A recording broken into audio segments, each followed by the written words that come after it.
ঐকমত্য কমিশনের সঙ্গে নাগরিক ঐক্যের বৈঠকে সংস্কার প্রস্তাবের কোন কোন বিষয় নিয়ে আলোচনা হচ্ছে এই মুহূর্তে জানাবেন। রাত্রি মূলত সকাল 10টায় নাগরিক ঐক্যের 6 সদস্যের একটি প্রতিনিধি দল এই যে সংসদ ভবনের এলডি হলে আসে এবং সেখানে তারা বৈঠকে বসেন জাতীয় ঐকমত্য কমিশনের সঙ্গে এবং এখনো পর্যন্ত সেই বৈঠকটি চলছে। বৈঠক শেষ হলে আমরা আপনার যে প্রশ্ন সেই প্রশ্নের উত্তর হয়তো বা জানাতে পারবো। তবে আমরা যতটুকু জানি যে ইতোমধ্যে 166টি যে প্রস্তাবনা রয়েছে সংস্কার কমিশনের, সেই সংস্কার কমিশনের যে 166টি প্রস্তাব তার মধ্যে 118টিতে নাগরিক ঐক্যের মত রয়েছে এবং 11টিতে তাদের আংশিক দ্বিমত রয়েছে এবং বাকিগুলোতে তাদের কোনো মতামত নাই, মানে তারা ঐক্যমতে পৌঁছায়নি। তো এর আগে তারা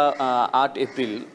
তারা এই ঐক্যমত্য কমিশনের সঙ্গে আরও একবার বৈঠকে বসেছিল এবং সেই বৈঠকের পরে কিন্তু আজকে দ্বিতীয়বারের মতো বৈঠকে বসেছে এবং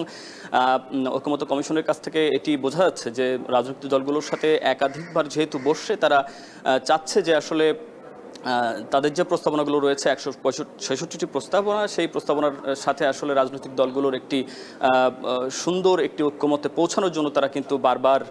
একাধিকবার আসলে রাজনৈতিক দলগুলোর সাথে বসছেন। এবং আজকে সকালে যখন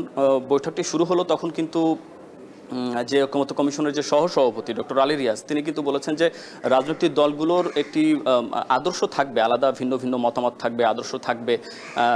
কিন্তু তাদের যে মানে জাতীয় ঐক্যের ক্ষেত্রে যে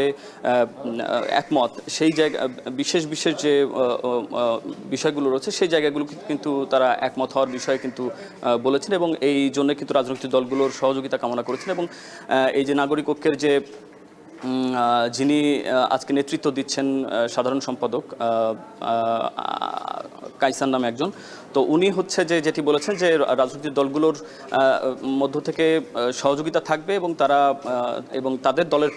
প্রেক্ষিতেও তিনি বলেছেন যে সব থেকে বড় ধরনের সহযোগিতা তারা করবেন এবং এই ঐকমত্য কমিশনে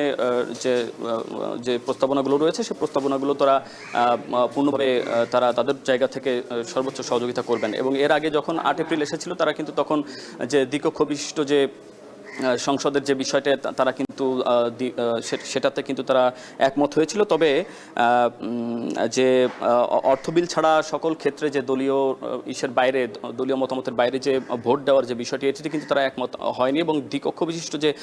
বিষয়টি রয়েছে সেখানে আনুপাতিক হারের যে বিষয়টি বলা হয়েছিল সেখানে কিন্তু তারা